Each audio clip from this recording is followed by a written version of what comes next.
महामारी के इस काल में जब कोरोना वायरस पूरी दुनिया में यमदूत बनकर घूम रहा है, ऐसे में वो डॉक्टर ही हैं जो देवदूत बनकर लोगों की जान बचा रहे हैं। लेकिन कुछ लोग हैं जो डॉक्टरी के इस पेशे पर ही सवाल उठा रहे हैं।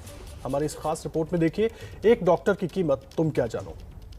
कोरोना के इस दौर ने तो डॉक्टर्स को एक ऐसे योद्धा में तब्दील कर दिया है जो ठीक वैसे ही जान की बाजी लगाकर एक अदृश्य दुश्मन के खिलाफ जंग लड़ रहे हैं, जैसे सरहद पर सैनिक युद्ध लड़ता है।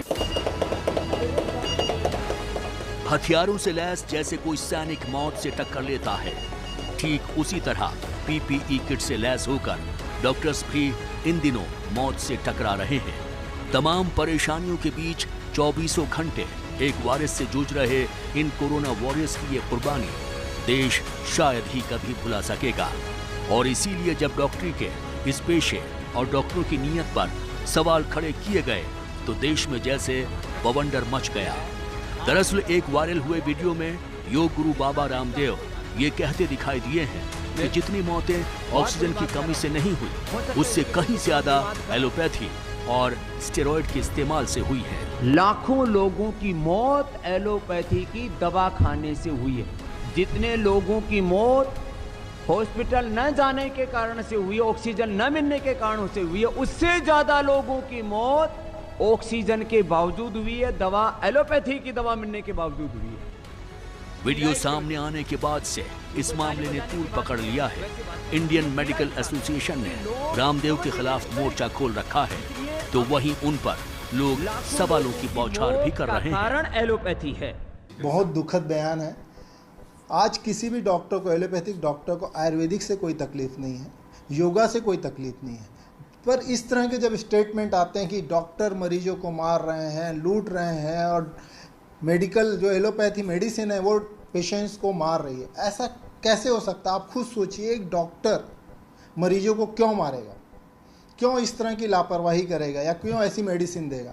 कोरोना के इस भयावह दौर में जब तीमारदार तक मरीज का साथ छोड़ दे रहे हैं, ऐसे खौफ के माहौल में भी पीपीई किट पहने ये डॉक्टर्स किसी देवदूत की तरह अपने फर्ज को अंजाम दे रहे हैं।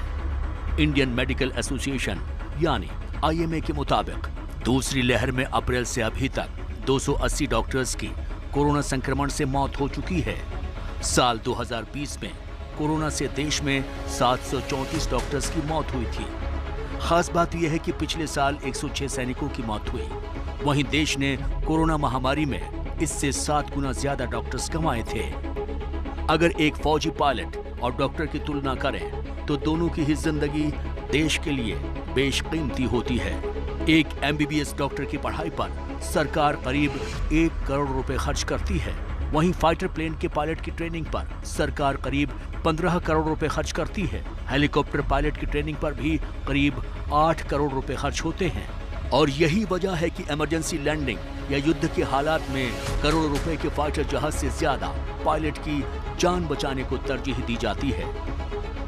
जो एक पायलट होते उनकी जो ट्रेनिंग होते, जैसे कि लगाइए एक पायलट जो 20-22 साल के ट्रेनिंग के बाद जो उनका जो ये 20-22 साल की उपलब्धि, ये आप एक दिन में रिप्लेस नहीं कर सकते। जब वो ह्यूमन रिसोर्स जब चला जाता है, आपको अगर किसी को उस लेवल का ट्रेनिंग में लाना है तो आपको खाली एक जहाज या रिसोर्स देने से ही नहीं चलता है।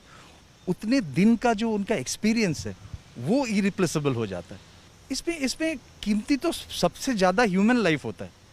आपको तो पता है, हिंदी में कहा है जान है तो जहान है। तो अगर वो पायलट है तो वो दूसरे जहाज लेके वही मार कर सकता है। सरहद पर सैनिक अपनी पूरी जिंदगी देश की हिफाजत करने में लगा देता है। ठीक इसी तरह एक डॉक्टर भी अपनी जिंदगी में न जाने कितने ही लोगों की जिंदगियां बचाता है, लेकिन खुद उसकी जान की क्या कीमत होती है, ये बात क्या वो लोग भी समझते हैं जो डॉक्टरी के पेशे पर उंगलियां उठाते हैं? मेरे को अभी भी घर जाना है, मैं घर नहीं जा सकती क्योंकि मुझे डर है कि मेरी मम्मी को मुझसे खतरा है, मेरे दादाजी को मुझसे खतरा है, तो मैं घर नहीं जा सकती। वो डर कोविड ड्यूटी की वजह से है, क्योंकि हम ड्यूटी करते हैं, हमें नहीं पता कौन सा मरीज़ पॉजिटिव है कौन सा नहीं है। उसके बाद आप पूरे दिन पीपी पहनते हैं, पसीना निकलता है जब उसको आप खोलते हैं, येट आप उसमें नाइट ड्यूटी करते हैं। हम लोग पहन के आप पड़े हुए हैं, ठीक है, आप इनफैक्ट जाके आप मरीज़ को हेल्प करने की कोशिश कर रहे हैं उस ड्यूरेशन में। भाग दौड़ सब चलता है। इसके बाद भी यदि लोग कुछ बोलते हैं या फिर लोग रिकग्नाइज नहीं करते कि डॉक्टर्स इतनी मेहनत कर रहे हैं तो बुरा लगता है। इनसे मिलिए, ये हैं आकांक्षा सिंह। बिहार में पटना के एम्स से MBBS करने के बाद अब ये यहीं से पोस्ट ग्रेजुएट की पढ़ाई भी कर रही हैं। आकांक्षा जब 11वीं क्लास में पढ़ रही थी तब इन्होंने पहली बार डॉक्टर बनने का सपना देखा था। बहुत डिफरेंस होता है। लाइक आप यदि इंजीनियरिंग करते हैं तो उसमें गवर्नमेंट कॉलेज या फिर प्राइवेट कॉलेज हो, सिमिलर फीस स्ट्रक्चर होता है। On the other hand medical में एक बहुत बड़ा जो सेटबैक है वो ये है कि प्राइवेट कॉलेजेस में फीस जो है वो 30 लाख टू 1 करोड़ या मोर देन दैट हो सकती है फॉर अ सिंपल MBBS। मेरा लक ठीक था, मैंने एम्स क्रैक किया था तो मेरी MBBS की पढ़ाई 5000 में हुई है। आकांक्षा खुशकिस्मत हैं क्योंकि सरकारी मेडिकल कॉलेज में एडमिशन पाना लोहे के चने चबाने जैसा है। सितंबर 2020 तक के आंकड़ों के मुताबिक देश में 560 मेडिकल कॉलेज हैं, जिनमें मेडिकल की करीब 15,000 सीटें हैं। लेकिन हर साल इन सीटों के लिए करीब 15 लाख छात्र दावेदारी करते हैं। अगर मेडिकल की पोस्ट ग्रेजुएट सीट की बात करें तो वो बेहद ही कम है। जाहिर है कंपटीशन बहुत तगड़ा है और यही वजह है कि मेडिकल की पढ़ाई के लिए छात्र जी जान लगा देते हैं। कई छात्र 12वीं के बाद मेडिकल की तैयारी के लिए 2-3 साल ड्रॉप कर देते हैं तो सैकड़ों कोचिंग में खुद को झोंक देते हैं। और इसकी एक मिसाल राजस्थान का शहर कोटा भी है, जहां देश भर से बच्चे मेडिकल एंट्रेंस की तैयारी करने आते हैं। घंटों रात के 4-5 बजे तक पढ़ना, फिर 4-6 घंटे के बाद वापस उठकर पढ़ना, चाहे वो स्कूल लाइफ हो, चाहे वो PMT की तैयारी हो, प्री मेडिकल की तैयारी हो, बहुत ज़्यादा जूझना पड़ता है। और उसके बाद जब मेडिकल कॉलेज में एंट्रेंस लेते हो तो उस समय भी जो पढ़ाई रहती है बहुत ज़्यादा रहती है और उसके लिए जो एग्ज़ाम्स वगैरह जो फेस करने पड़ते हैं।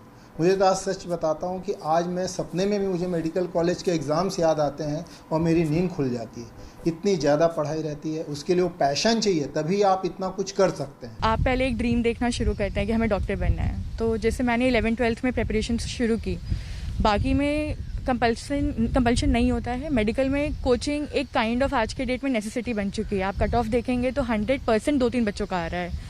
तो वैसे कट ऑफ पे सीट्स बैरली 10,000 15,000 हैं। और मैंने आज जैसा आपको बताया गवर्नमेंट और प्राइवेट फीस स्ट्रक्चर में बहुत डिफरेंस है। एक मिडिल क्लास फैमिली कभी भी प्राइवेट नहीं अफोर्ड कर पाती है, तो उस वजह से बहुत ज़्यादा कंपटीशन है। फिल्मों में आपने मेडिकल कॉलेज में पढ़ते भविष्य के डॉक्टरों को देखा होगा, लेकिन ये पढ़ाई सिर्फ 5 या 10 साल में खत्म नहीं होती है। दूसरे पेशे से उलट एक डॉक्टर को जिंदगी भर पढ़ना पड़ता है। दरअसल एक डॉक्टर की जिंदगी उस वक्त पूरी तरह बदल जाती है जब उसका मेडिकल कॉलेज में दाखिला होता है। पहले मेडिकल का एंट्रेंस एग्जाम, फिर MBBS की पढ़ाई और उसके बाद विशेषज्ञ डॉक्टर बनने के लिए पोस्ट ग्रेजुएट डिग्री हासिल करना। जी तोड़ मेहनत और पढ़ाई लिखाई का ये सिलसिला यहीं थमता नहीं है, बल्कि डॉक्टर की आखिरी सांस तक साथ चलता है।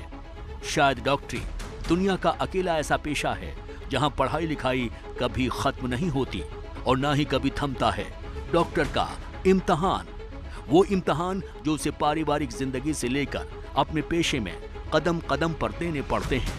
डॉक्टर्स के इसी त्याग की वजह से कुछ लोग उन्हें भगवान तक का दर्जा देते हैं। मरीज दर्द में रहता है तो उस समय उसकी दुनिया की सब तकलीफें उस भूल जाता है, उसको सिर्फ वो दर्द का एहसास रहता है और उस समय वो सोचता है किसी तरह से मैं इससे ठीक हो जाऊं। अगर किसी को तेज फीवर है, तकलीफ में, उसको सबसे पहले ये लगे मुझे ये कोई ठीक कर दे।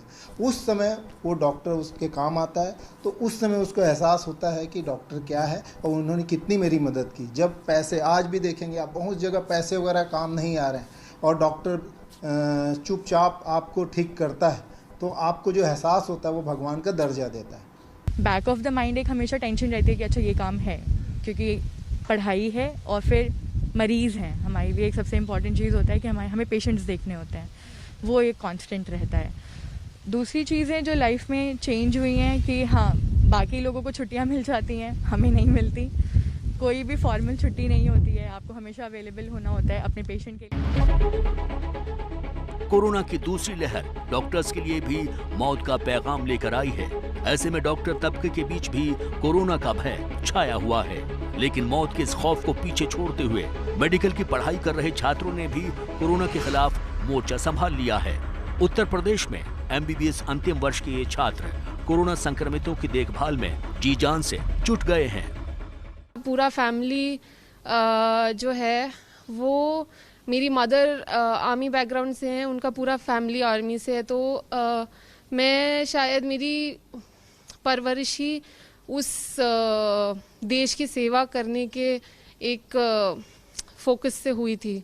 तो मुझे मेरे फैमिली वाले ने कभी मना नहीं करा, वो तो खुश थे कि हमको मौका मिल रहा है। अगर आपने सही से PPE किट पहना है, सही से उसको उतारा है, तो चांसेस बहुत कम है।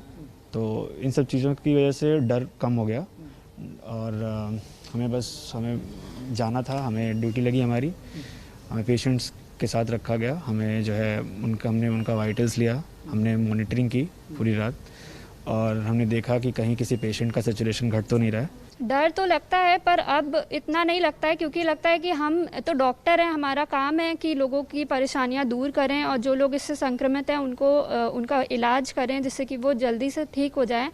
और यही मेरा मानना है कि उनको मन से सांत्वना देना कि सब ठीक हो जाएगा और वो ठीक हो जाएंगे जल्दी, इतनी बड़ी बात नहीं होगी।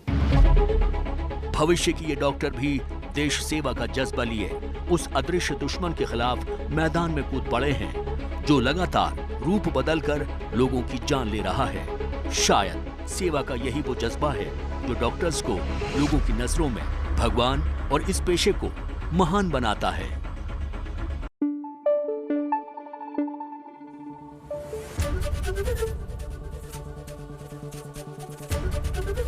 ABP न्यूज आपको रखे आगे।